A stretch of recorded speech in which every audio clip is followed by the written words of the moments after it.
Indian navy ने महासागर में दिखाई बड़ी ताकत। आईएनएस विक्रमादित्य, आईएनएस विक्रांत समेत 35 से अधिक फाइटर जेट के साथ मेगा ऑपरेशन किया। इंडियन नेवी ने हाल के वर्षों में अपने युद्ध कौशल के सबसे बड़े प्रदर्शनों में से एक में अरब सागर में एक बड़ा अभियान चलाया, जिसमें 2 विमान वाहक पोत, कई युद्ध पोत, पनडुब्बियां और 35 से अधिक सीमावर्ती विमान शामिल हुए। इंडियन नेवी ने हिंद महासागर क्षेत्र में चीन की बढ़ती मौजूदगी के बीच एक बड़ा युद्ध अभ्यास किया। इंडियन नेवी के अधिकारियों ने आज शनिवार को कहा नौसेना के विमान वाहक पोत आईएनएस विक्रमादित्य और हाल ही में शामिल किए गए आईएनएस विक्रांत इस युद्ध अभ्यास के केंद्र बिंदु थे, क्योंकि दोनों MiG-29 के और MH-60R कामोव और उन्नत हल्के हेलीकॉप्टरों जैसे हेलीकॉप्टरों सहित विभिन्न प्रकार के विमानों के लिए फ्लोटिंग एयरफील्ड के रूप में कार्य किया। इंडियन नेवी के अधिकारियों ने अभ्यास की तारीख का खुलासा किए बिना कहा कि विमान वाहक पोत CBG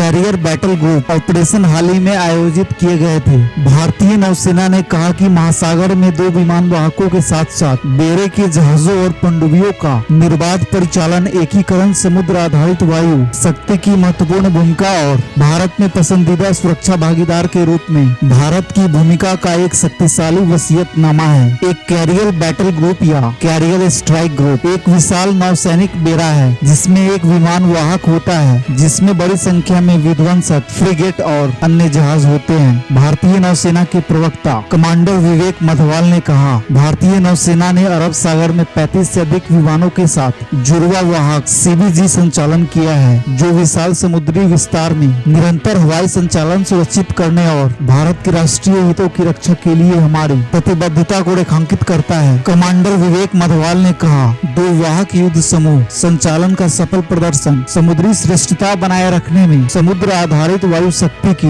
महत्वपूर्ण भूमिका के लिए एक शक्तिशाली वसीयतनामा के रूप में कार्य करता है। उन्होंने कहा, जैसा कि भारत अपने सुरक्षा तंत्र को मजबूत करना जारी रखता है, देश की रक्षा नीति को आकार देने और क्षेत्रीय स्थिरता को बढ़ावा देने में विमान वाहक का महत्व सर्वोपरि रहेगा। बता दें, पिछले महीने MiG-29 के लड़ाकू विमान ने आईएनएस विक्रांत पर नाइट लैंडिंग की थी। नौसेना ने तब कहा था कि विमान वाहक पोत हिंद प्रशांत क्षेत्र में शांति और स्थिरता सुनिश्चित करने में भूमिका निभाने में सक्षम होगा। पिछले साल सितंबर में प्रधानमंत्री नरेंद्र मोदी ने विमान वाहक पोत को चालू किया, जिसने देश को 40,000 टन से ऊपर की श्रेणी में विमान वाहक बनने में सक्षम राष्ट्र के लिए एक विशिष्ट समूह का हिस्सा बना दिया। लगभग 23,000 करोड़ रुपए की लागत से निर्मित आईएनएस विक्रांत ने एक उन्नत वायु रक्षा नेटवर्क और एंटी शिप मिसाइल सिस्टम है। इसमें 30 फाइटर जेट और हेलीकॉप्टर रखने की क्षमता है। पोत के कमीशनिंग समारोह में मोदी ने इसे फ्लोटिंग सिटी कहा और कहा कि यह भारत के रक्षा क्षेत्र में आत्मनिर्भर बनने का प्रतिबिंब है। वीडियो कैसा लगा कमेंट करके बताएं। अगर अच्छा लगा हो तो वीडियो को लाइक करें, साथ ही चैनल को सब्सक्राइब कर लें। धन्यवाद।